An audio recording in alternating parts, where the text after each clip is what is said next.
Monsieur le président, monsieur le ministre, chers collègues, je voudrais débuter mon intervention en ayant évidemment une pensée pour les 78 morts et les centaines de disparus lors du naufrage d'un navire qui a coulé la semaine dernière au large du Péloponnèse, ainsi qu'aux migrants qui meurent chaque fois dans la Manche.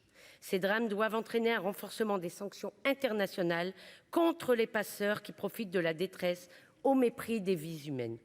La proposition de loi qui nous occupe aujourd'hui concerne la lutte contre le dumping social sur le transmanche. L'objectif de cette proposition de loi est de fixer des normes minimales aux marins des navires dans le transmanche afin de lutter contre la mise en concurrence des compagnies maritimes qui tirent les droits sociaux vers le bas. Cette concurrence affecte nos compagnies qui opèrent sur les lignes de départ de Bretagne, de Normandie et dans les Hauts-de-France, et également l'activité du port sec de Calais Eurotunnel. Le transport maritime fait l'objet depuis de nombreuses années d'un dumping social massif, y compris sous l'égide de l'Union européenne, dont le principe de concurrence libre et non faussée a brisé beaucoup de normes et même remis en cause la continuité territoriale et les liaisons intérieures.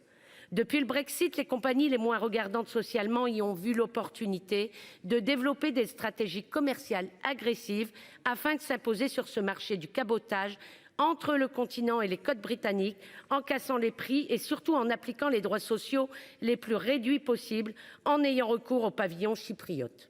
Le point de départ de cette proposition de loi est le licenciement de 798 marins le 17 mars 2002 par la société PEO dans une visioconférence de 3 minutes et leur remplacement par des personnels issus de pays extra-européens à faible coût de main-d'œuvre.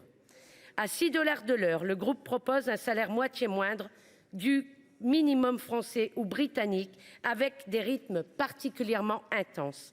La rotation des équipages est un élément de réduction puissant des coûts de la main-d'œuvre. Chez PEO, les contrats de travail temporaires prévoient jusqu'à 17 semaines consécutives passées à bord des navires, avec 82 heures de travail hebdo pour les personnels d'exécution. L'absence de prise en compte des repos compensateurs et des congés payés.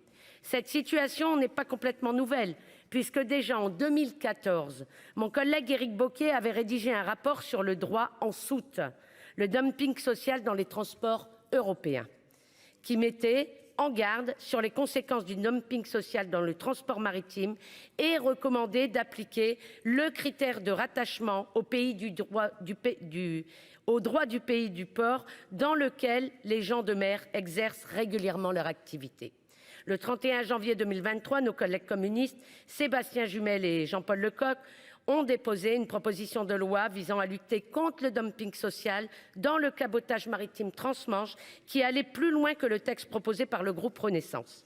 Ce texte constitue néanmoins un progrès pour les marins en fixant l'obligation de verser un salaire minimum équivalent au SMIC français et en prévoyant une organisation du travail fondée sur l'équivalence entre la durée d'embarquement et le temps de repos à terre.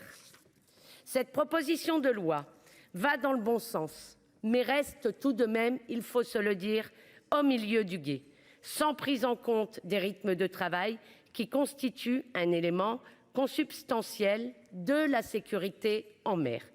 Le groupe communiste, républicain, citoyen et écologiste votera en faveur de cette proposition de loi, car nous pensons véritablement qu'il y a urgence. Cette proposition ne réglera pas l'ensemble des problèmes et c'est ce qu'il nous reste à faire pour lutter efficacement contre le dumping social, mais c'est un premier pas, nous le prenons comme tel et nous demandons, monsieur le ministre, que véritablement il y ait un travail qui soit engagé pour éviter le dumping social. Je vous remercie. Merci.